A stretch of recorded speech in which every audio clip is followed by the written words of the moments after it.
One more group. What? It's only going to take me 1 minute. It's only going to take me 1 minute. Okay. We could be here with a group is 1 minute strategy. Okay. So with that, I'd like to call up Dave Lefkow. Go. How much time do I have, Jeff? Seriously, start the timer. I'm starting right now. 10 minutes, Dave. All right. Go. So I got to say, I love this unconference idea, and actually, I've had a couple of just sort of brain analogies that I've formed about it. Some of which were disturbing to Jeff, but one of which is actually Seinfeld. So you all watched the show Seinfeld, right? Before Kramer went crazy. So Seinfeld was a show about nothing, right? So that was like the premise. Hey, we'll go pitch a show about nothing to all these executives, and it'll be funny. And that's actually kind of what this conference is. It's kind of like a conference about nothing, but actually is becoming something. So you have just sort of a seed of an idea in every little session that everybody's starting that turns into something really, really cool. And I got to say, the thing that I love about recruiting conferences, like, where's Dave Manister? There you go. The guy who looks like me. So Dave Manister, his recruiting conferences, we get mistaken for each other all the time. In fact, the last conference we were at, while we were talking about being mistaken for each other, we were mistaken for each other. The bartender who we had ordered a cab with. So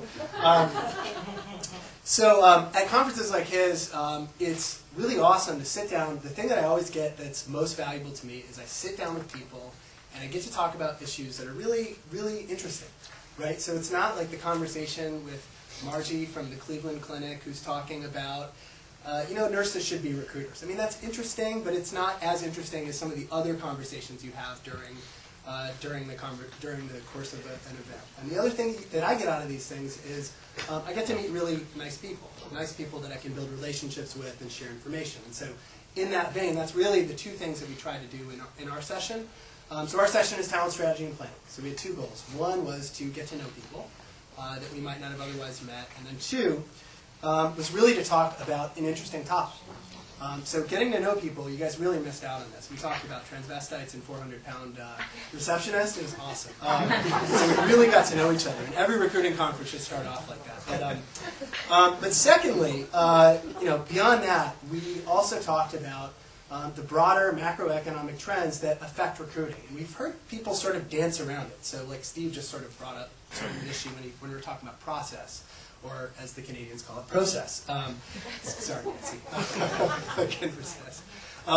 So, you can put all the process in the world to something, and if it doesn't deliver the results, your feet are still held to the fire.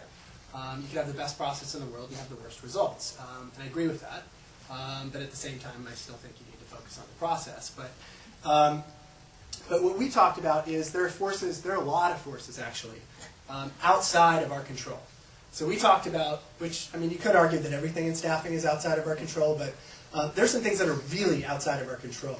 Macroeconomic trends, microeconomic trends, and things that are happening in the greater business landscape that affect us really seriously. And so what we sat down and tried to do was come up with sort of like a supply and demand model for labor. And the supply is obviously the people who want to do the work, and how much are they going to get paid for it, and how many are available. Things like the unemployment rate are indicators of that. And the demand is how many of you are hiring them. How many job openings are there? How many jobs are there for people that are in the working economy? And so we tried to come up with sort of a set of leading indicators that tell us, in staffing, if we compared, say, for instance, the unemployment rate to our cost per hire, there's definitely a correlation there, wouldn't you think? 2002, your cost per hire is probably a bit lower. 2006 comes along, and it's a bit higher. And you look at the unemployment rate, and there's one correlation point right there. So it doesn't, the data that exists out there in your own system doesn't exist in a vacuum. The data that's outside your system doesn't exist in a vacuum. So a lot of what we talked about was, in our session, the first session, was the what.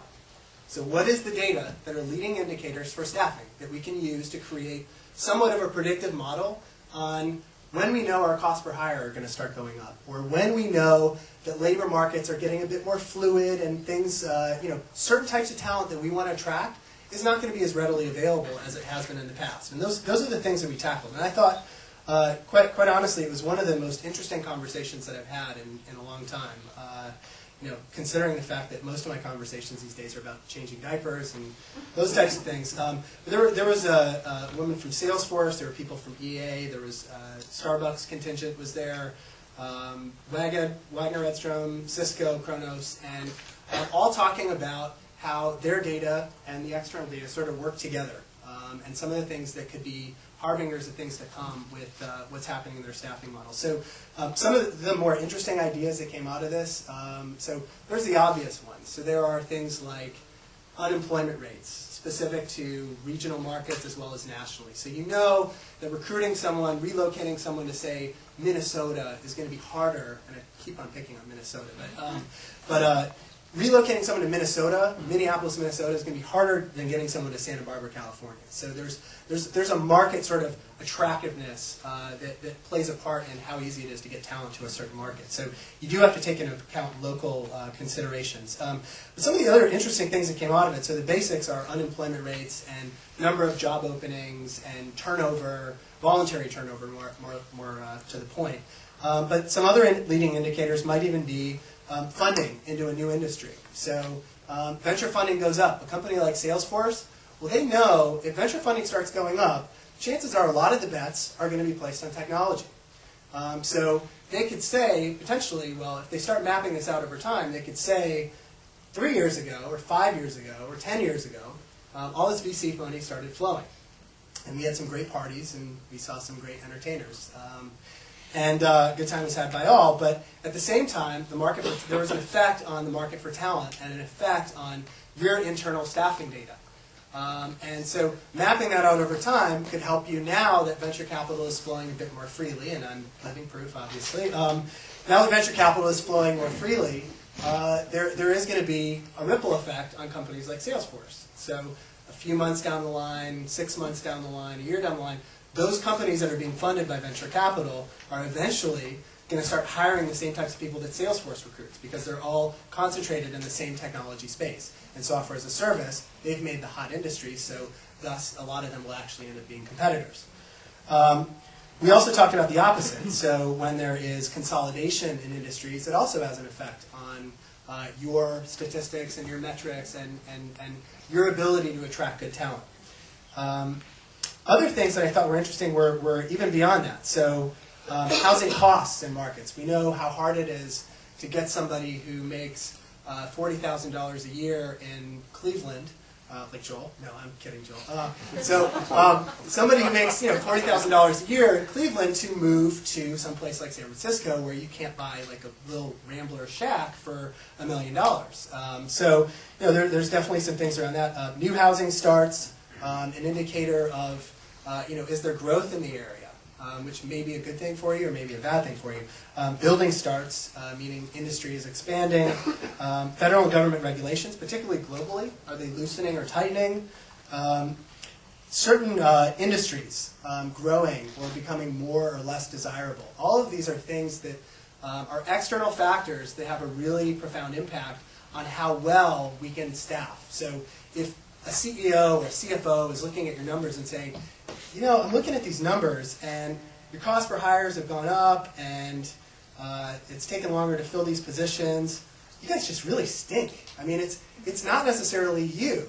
And being able to track the external market factors is a way, one, to stand up to the CFO who says you're not doing your job, but two, is a way to also contribute and participate to business strategy.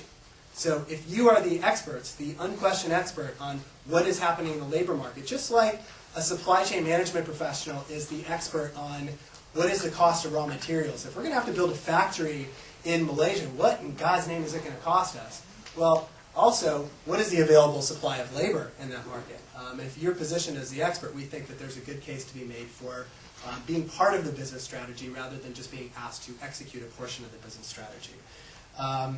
Couple more just quick things, and this is actually the last one that I'll mention because I know we're running short on time. But 2003-ish, 2002-ish, slow time for everyone in the recruiting industry probably. I went to a couple ERE conferences and they were pretty slim. But one of the things that I started noticing in 2004 is that the ERA job board started to have a lot more openings. So that is actually, I would think that any economist worth their salt could actually look at the ERA job board and say, if people are starting to recruit recruiters, usually that is about 3 to 6 months ahead of the curve in terms of what are the labor trends and what are companies going to be doing 3 or 6 months down the road. So the morning session that we had, again, was focused on what are the indicators, what are the things that we should be looking at as we look at our internal data to get some context. And then the second half will be about how do we take that data and actually make real business cases and solve some of the problems we have. So, so that's about it. Any questions? Dave, I just have a comment. It just made me think about when you were talking about the sort of the attractiveness of the location to talent. And it's funny because when I think about city, state governments, you know, they're always thinking about how to attract.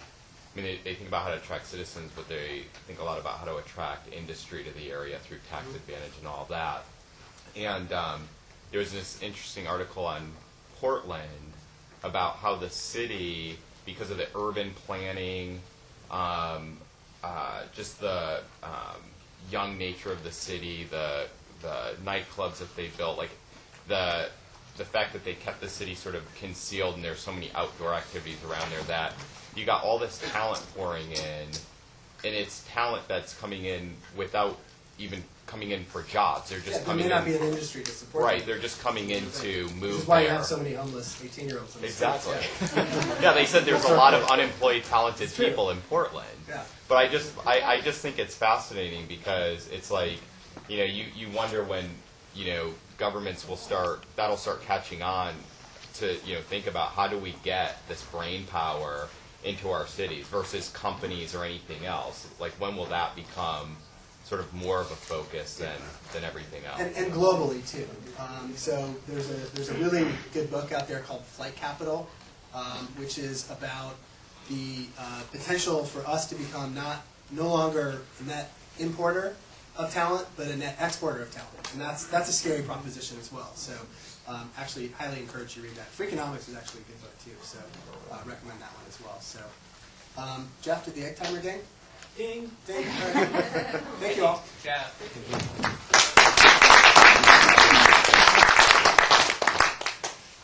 I heard Lisa, speaking of ERE, at ERE's last San Diego conference, I heard Lisa Brummel from Microsoft speak, and she was talking about how the nature of HR is changing from what business are we in to what business will we be in. So the bottom line was HR is always reactive to whatever the business brings them, and now HR is trying to get ahead of that curve and say, okay, where are we going?